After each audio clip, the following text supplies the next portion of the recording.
Hello and welcome. Today I'm just going to briefly go over how to play Algomancy. In particular, this video is going to be quick, just showcasing the important things that differentiate this game, and just show you a turn cycle so you know the flow of the game, highlight the things that are unique to Algomancy.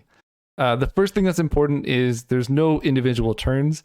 There's a global turn structure, and we'll see what that means in a little bit.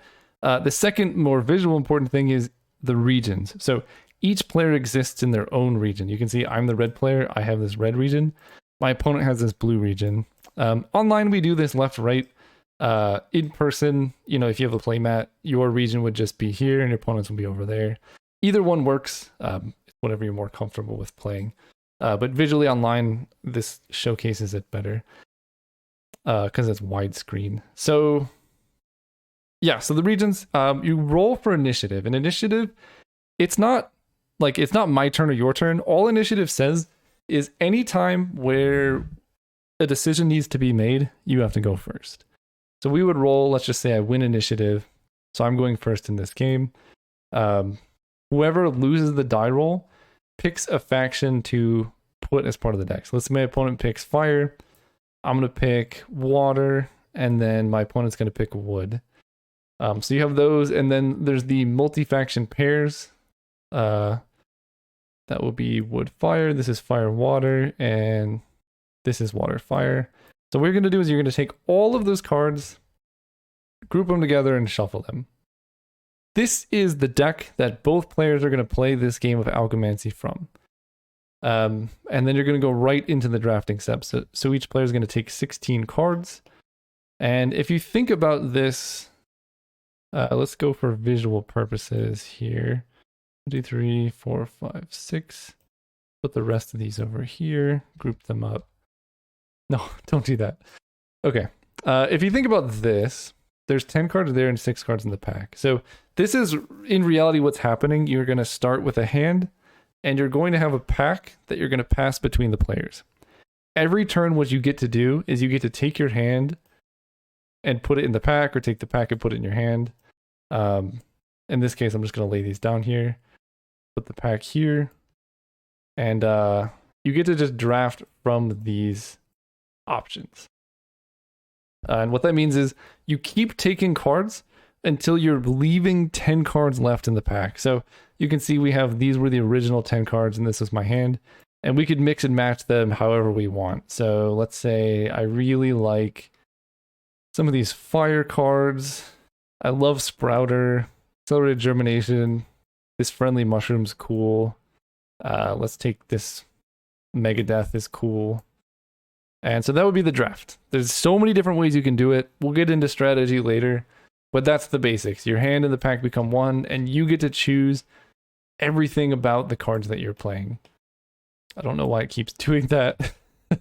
But now I'm going to pass that pack to my opponent. And that's just going to stay in play. We're not going to touch it until the next turn. And they would have done the same thing. So 1, 2, 3, 4, 5, 6, 7, 8, 9, 10. This would be the pack that they would have drafted. I would put it somewhere over here. Usually the way we set it up is the discard pile goes beneath the pack. We're not going to touch that. But the pack that I drafted from this turn goes to the opponent, and they're going to draft from that pack next turn. The pack my opponent drafted from goes to me, and I'm going to draft from them at this turn. So if you remember all the cards that I passed them, this is exactly what they're going to see the following turn.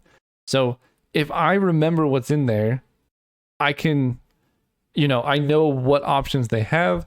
I can take cards that I'm scared of them having. I could give them cards as a false lead. There's a lot of interplay here with the draft because you know and have access to the cards that your opponent is going to get. They do draw 2 random cards per turn after the first turn, so it's not, you don't have 100% perfect information, but you have a lot of information throughout the game. That's pretty cool. So that's the drafting step. And the nice thing is both players get to do this at once. The reason I set this up this way is because complicated card games like this, there's a lot of planning ahead, and that takes up most of the time in this game. People sit down and like, what should I do for this turn? It's set up so that the drafting step is where you pick your cards for the turn. It's also where you plan your turn out. And me and my opponent are both planning our turns out at the same exact time, which means if I spend 5 minutes planning, My opponent spends 5 minutes planning. Together, that's 10 minutes. If we both do it at the same time, then it's only 5 minutes, and neither of us has to wait while the other person thinks. So this really speeds up the game, and it makes it feel like you're doing stuff the whole time, because the drafting step, probably the most fun part of the game. And now you don't have to wait for your opponents to do that. So we've planned out our turns. Now to the mana step. You start the game with 2 mana converter resources in play. You can exchange these for resources on the first turn. Any turn after that, you'd have to remove a card in your hand. It's called recycling to put it on the bottom of the deck in order to take a resource. But we give it to you for free on the first turn. So in this case, I got fire things going on. I got wood things going on. So I'm just going to get one of each. And this will help me showcase how the mana works in this game. Resources are permanent, so they're going to stay in play. Renewable sources of mana. My opponent will do the same, and let's just say they get 2 water, so that we're different. So because I have the initiative, I have to decide my resources first. Then my opponent has the initiative. They get to decide resources after. Then let's go to the main phase. So the cost of a card is on the top left. That's how much mana you need to spend to play it. These little dots on the cards next to the cost, that's how much affinity you need to have in order to have the ability to play it. So all resources tap for generic mana, and that's just what you use to pay the cost. But all resources also grant you an affinity. You can tell right next to the resource, this gives you 1 wood affinity. So now I can play any card that has 1 wood affinity. So as an example, I don't have double fire, so I cannot play Spirit of Vengeance because that requires 2 fire resources in play, and I only have 1. But I can do things like play Sprouter by tapping this fire because I have this wood in play. So we've done the mana step. Technically, we go to combat. On the first turn, there's very few times where you have combat. Although, actually, I can't showcase this. So Accelerated Germination has haste. And you can tell that because it has these symbols in the top right.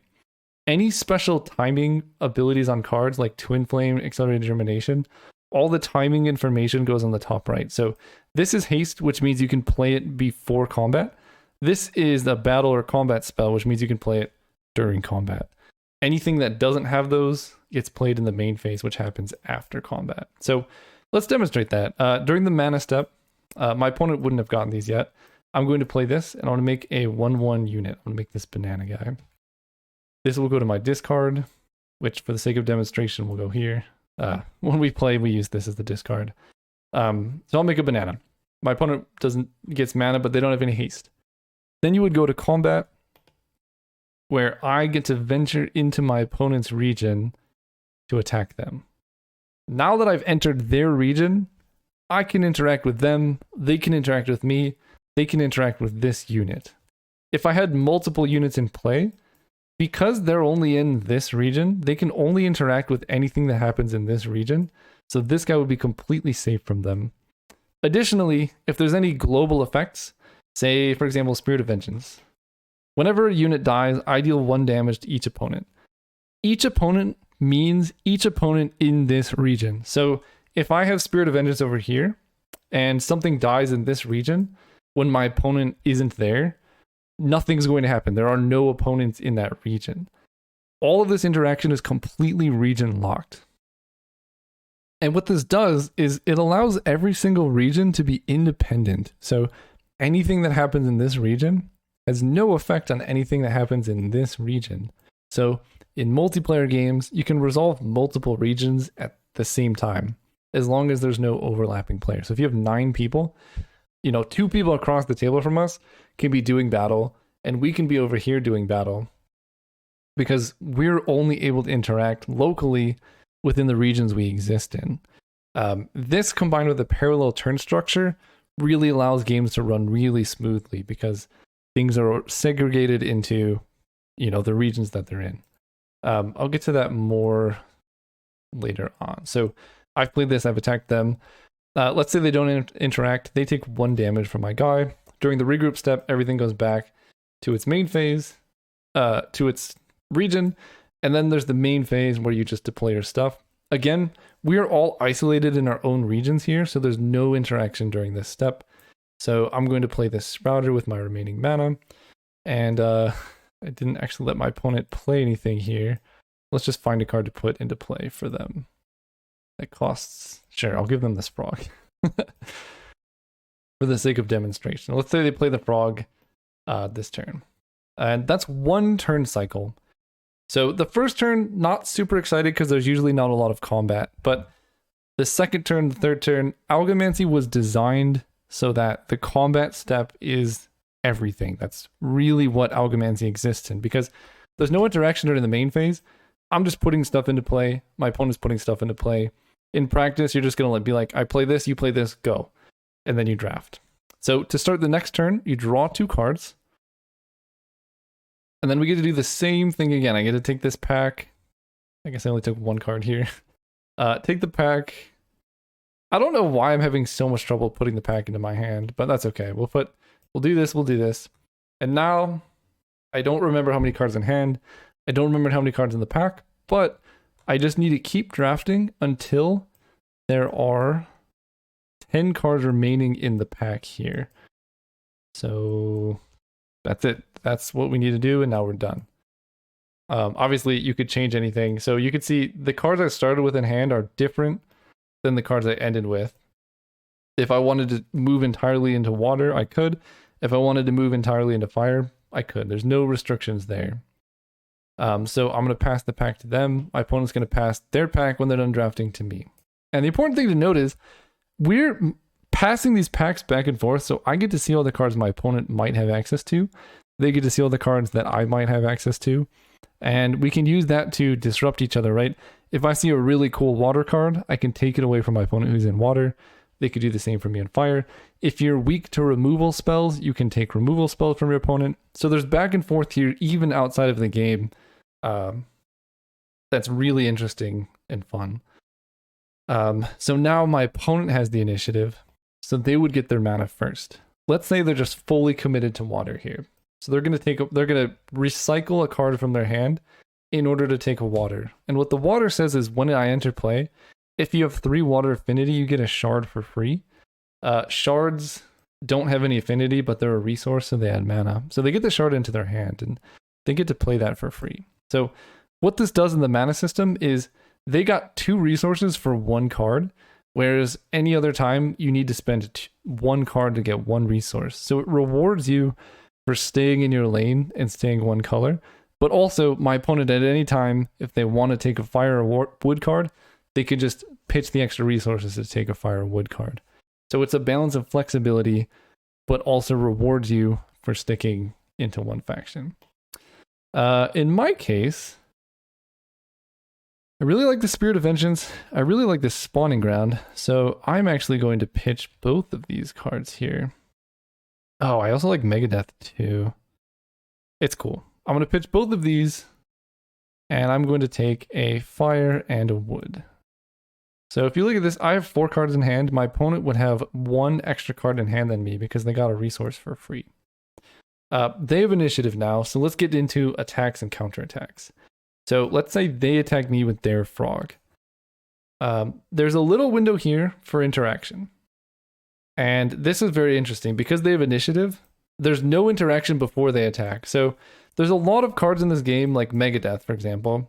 When I attack or die, create a poison 5. So if they have the initiative, let's say they had Megadeth, and we just go right to combat. They get to attack me, and that trigger is just going to happen. I can't stop it from happening because they have initiative. So with the initiative, you have the drawback of needing to act first, right? Because they have to attack, not know what's going to happen. They're moving into my units, it's a little scary. But they get the benefit of they get to attack before anything happens. So I can't disrupt them before they bring things into combat, get their combat triggers and stuff like that. As a flip side example, if they attack me with a frog and they manage to like remove my Megadeth somehow before I get to attack with it, let's say they bounce it back to my hand, I no longer get that trigger. So it's a trade-off and balance between having initiative and not. I still, to this day, as the designer of the game, don't know which is better. And we'll get into that in a second. So my opponent gets the advantage of being able to act first. Let's go through the combat step. They've attacked me. There's a step here where we both can interact with each other. Then the defending player both gets to block with units if they want to, and counterattack by sending units over here.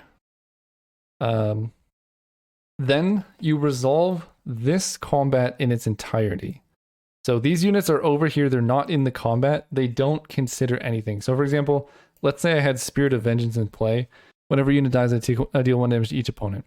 If this guy's over here, and this dies in this region, they're completely isolated. This won't see that happen. So it's just going to die and no trigger would happen. That's very important. That's the fundamental concept of Algomancy. If you take nothing away from this, that's how it works. So you can do multiplayer smooth. And it makes these regions very interesting because distributing your cards across these two regions gets into like some mind games of like, I want this benefit, but I don't want to be too aggressive. I want to defend. It's a lot. It's really cool. Sorry, we just had a big tournament. I'm very excited about this. Anyway, so we're going to resolve this combat in its entirety. So damage is going to happen. If I didn't block, which is more likely, I would take 2 damage from that. Then we resolve this combat in its entirety. And my opponent would take 6 damage over here because there's 2 units there. And that would be the end of that combat, that turn. So we can move to regroup. The important thing to note here is because the way you interact is by getting your units into opponent's regions. So most of the time, during the main phase, whatever, you can't interact. The moment my opponent attacks me over here, I can interact with them. They can interact with me and their units in this region. If they had another unit in play, say this guy, right after they've attacked me, I'm only in this region, so I can only interact with this frog. I can't interact with this thing. And the same is true if they don't attack me and I attack them with just this guy. They're only in this region, so they can't interact with these units. So if you want to protect something, don't attack with it. If you want to kill something, you have to get aggressive and attack with it. And the whole game is built around supporting this notion of you got to be interacting with your opponents every single turn. You get a lot of benefits by doing so. And if you take a turn off, if my opponent decides no attacks and they're like, if you're trying to play defensively, they say no attacks. I could just say no attacks. And if they had a hand of removal, like trying to set a trap, then they just wasted their turn. I spend the rest of my mana deploying units and we move on. So there's a really interesting dynamic here. That's hard to put into words, but watch the other videos of gameplay and you'll get a better feel of, how the games actually play. Anyway, they attack me with a frog. I guess I already moved through that. Let's just go through one more turn cycle here. So then during the main phase, let's say like I want to play Spirit of Vengeance and Spawning Ground. And then my opponent plays, I need a water card here. Astral Tide Wraith, sure. Card's pretty cool. Put these on over here. So that'll be one more turn cycle, and then we get to the last turn of this example. So again, I'll draw 2, and you can see the main phase again is very quick. It's just I play this, you play that. Then again, we go to the draft. So put the pack in here. We can mix our hand in the pack if we want to. If I want to go into water at this time, I absolutely can. I have to pay a certain cost in order to do so. So let's not do that. Their guy's at 2/5, but I have Megadeth, which can poison it. So let's just take Bob. I love Bob. No, let's not take Bob. Actually, this pack's pretty bad for me. I know this is a toy example, but it's kind of funny. I'll take Gourd and Flame of History and Fertile Soil. So that's there. So you can stop taking resources anytime you want. For this turn, this example, I'm just going to not take any resources here. And I get the initiative this time. So this will be a good example of why the initiative can be good and can be bad. So I'm going to say no mana. Let's say my opponent gets another water and gets a shard for free. Then do the initiative. I can attack all out to my opponent. And here's where when you start building up units, here's where the real interaction happens. Because now I have when I attack or die, make a poison 5. Sacrifice me, make a poison 1. Poison is a spell that puts counters on an opponent unit to reduce its stats. So a poison 5 would give something -5, -5. So I can try and kill their frog with the poison I made from Megadeth before they get a chance to attack with it. Or what I'm actually going to do, Astral Tidewraith has 6 health. I'm going to do 5 poison on it, make it have 1 health, and then it will Flame of History, which does 1 damage to a unit. And if that effect kills a unit or player, I'm going to draw a card. So I'm going to play that on that thing and draw a card. And then my opponent would almost certainly have interaction here. They could like save their guy, do something crazy, and this is where the interaction happens. If my opponent managed to create units, I guess that's the last thing we'll get into. Let's say they somehow managed to make a bunch of bananas. They can attack with those if they want to. This is the attack counterattack flow of the game. So I get to attack them. There's a window for interaction. If they want to, they could just send all their units over here and send a whole bunch of damage at me. They would take a whole bunch of damage too. So maybe they keep one back to block this, and then they do that. So anyway, that's the rough overview of how Algomancy flows. The only other thing that's worth mentioning is when you attack, you assign your units into a relative adjacency formation. It's called a formation. And that can be as wide as it wants, but basically specifically to the left and to the right unit. The units are set up so the units to the left and to the right of them are specific, and also front and back.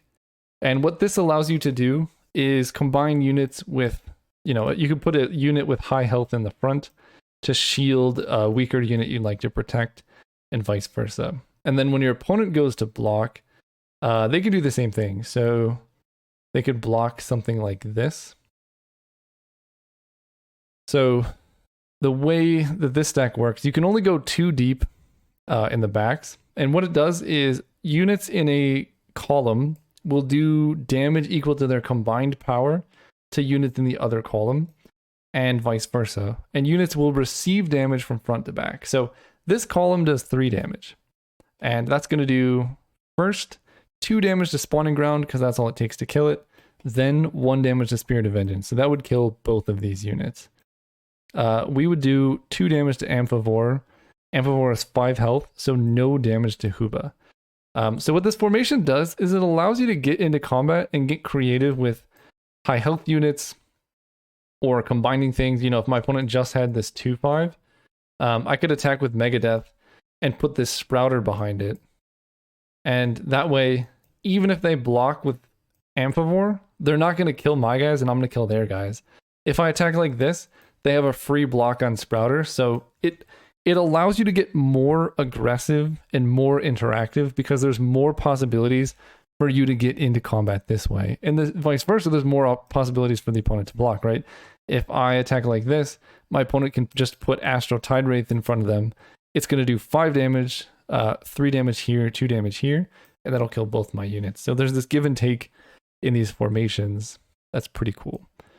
And that's about it. I've probably talked enough. There's going to be a bunch more videos, so if you have any questions, please direct them at me. The best way to learn this game is just playtesting. We have open playtesting in the Discord on Tabletopia, Tabletop Simulator. We have a free print and play, so check it out. Come chat with me if you have any questions. Otherwise, check out the Kickstarter. I'd love if you guys would back it. This game's a lot of fun. Try it out. See you guys next time.